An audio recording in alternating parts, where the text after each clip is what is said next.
दोस्तों, आज की ये डॉक्टर और एक मरीज के कर्म का सिद्धांत की प्रेरणादायक कहानी सभी लोगों को जरूर देखनी चाहिए, क्योंकि ऐसी कहानियां ही जिंदगी बदलती है।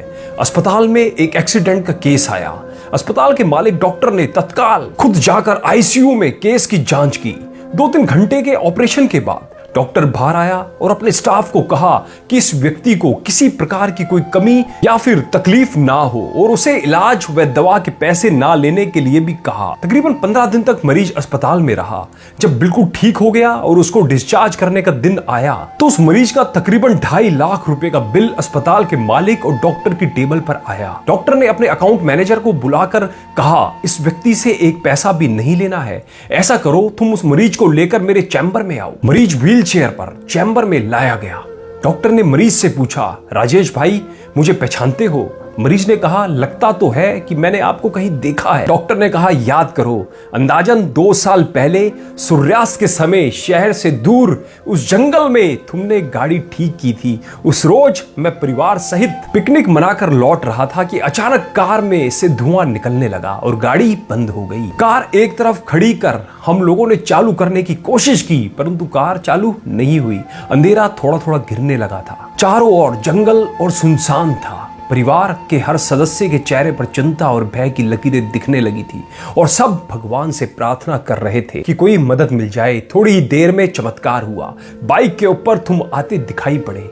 हम सब ने दया की नजर से हाथ ऊंचा करके तुम्हें रुकने का इशारा किया। तुमने बाइक खड़ी करके हमारी परेशानी का कारण पूछा। तुमने कार का बोनट खोलकर चेक किया और कुछ ही क्षणों में कार चालू कर दी। हम सबके चेहरे पर खुशी की लहर दौड़ गई। हमको ऐसे लगा कि जैसे भगवान ने आपको हमारे पास भेजा है, क्योंकि उस सुनसान जंगल में रात गुजारने के ख्याल मात्र से ही हमारे रोंगटे खड़े हो रहे थे। तुमने मुझे बताया था कि तुम एक गैराज चलाते हो। मैंने तुम्हारा आभार जताते हुए कहा था कि रुपया पास होते हुए भी ऐसी मुश्किल समय में बहुत बार मदद भी नहीं मिलती। तुमने ऐसे कठिन समय में हमारी मदद की। इस मदद की कोई कीमत नहीं है, यह अमूल्य है। परंतु फिर भी मैं पूछना चाहता हूं कि आपको कितने पैसे दूं? उस समय तुमने मेरे आगे हाथ जोड़कर जो शब्द कहे थे वह शब्द मेरे जीवन की प्रेरणा बन गए हैं। तुमने कहा था कि मेरा नियम और सिद्धांत है कि मैं मुश्किल में पड़े व्यक्ति की मदद के बदले कभी कुछ नहीं लेता। मेरी इस मजदूरी का हिसाब भगवान रखते हैं। उसी दिन मैंने सोचा कि जब एक सामान्य आय का व्यक्ति इस प्रकार के उच्च विचार रख सकता है और उनका संकल्प पूर्वक पालन कर सकता है तो मैं क्यों नहीं कर सकता। और मैंने भी अपने जीवन में यही संकल्प ले लिया है। 2 साल हो गए हैं, मुझे कभी कोई कमी नहीं पड़ी।